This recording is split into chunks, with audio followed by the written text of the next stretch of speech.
అరవకండి, పిల్లలు భయపడతారు. So much going on about your next film Guntur కారం.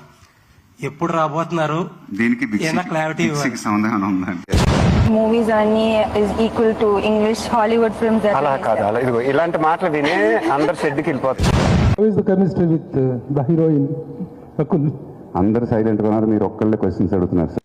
ఒక్క నిమిషం సార్, ఆయన మాట్లాడతారు. ఒక్క నిమిషం. రకుల్ ఇక్కడే ఉంది, మీరు కంగారు పడకండి. ఇది మొత్తం టీమ్, విఎఫ్ఎక్స్ టీమ్ ఒకటి ఉందండి లండన్ లో, రష్యాలో ఇంకో టీం ఉంది. వాళ్ళందరికీ మీరు ఫోన్లు చేస్తే కరెక్ట్ లెంత్ చెప్తారు సార్.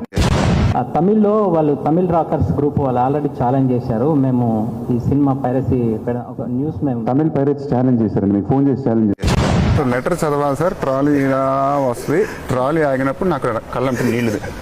మహానటి సావిత్రి గారినే మూవీలో ఒక స్టైల్లో పరిగెడతావు ఇలా. ట్రెడ్మిల్ కూడా కదా అలాగేనా, లేకపోతే ఆ స్టైల్ వేరుగా ఉంటుంది అక్కడ? ట్రెడ్మిల్ మామూలుగా పరిగెత్తాం, స్టైల్గా ఎందుకు పరిగెత్తారు? ట్రెడ్మిల్ పిచ్చోడు అనుకోండి. కంటిన్యూస్ గా 45 minutes అలా పరిగెత్తంటే పిల్లలు మా ఇంట్లో దడుచుకొని పారిపోతారు. తిరుగుతుంది అక్కడ. ఏంటి దగ్గరికి వెళ్ళంగానే ఒక పాము ఇలా మళ్ళీ రివర్స్ 5 kilometers పరిగెత్తి గేట్ నుంచి బయటికి వెళ్ళిపోయి మళ్ళీ కేబీఆర్ పార్క్ సైడ్ వెళ్ళలేదు. డైలాగ్ చెప్తా కట్ చెప్పకుండా ఆవిడని చూసి, అమ్మా కొంచెం ఆటలు మానేయండి అమ్మా ప్లీజ్ అంతా నవ్వటం స్టార్ట్ చేసింది. అదే మీరు కానీ ఉంటే మైక్ ఇసిరేసేవాళ్ళు. మీరు ఇక్కడికి ఎందుకు వచ్చారు? నేనా, ఎండలు బాగుంటే బట్టలు ఆరేసుకోవడానికి వచ్చింది భయ. మార్కులు వస్తే పెద్దయ్యాక ఏమవుతావురా? టాక్సీ డ్రైవర్ గా ఉద్యోగం వచ్చింది తాత. నీకు షుగర్ కదా, అందుకే సీట్లు పట్టరాలేదు.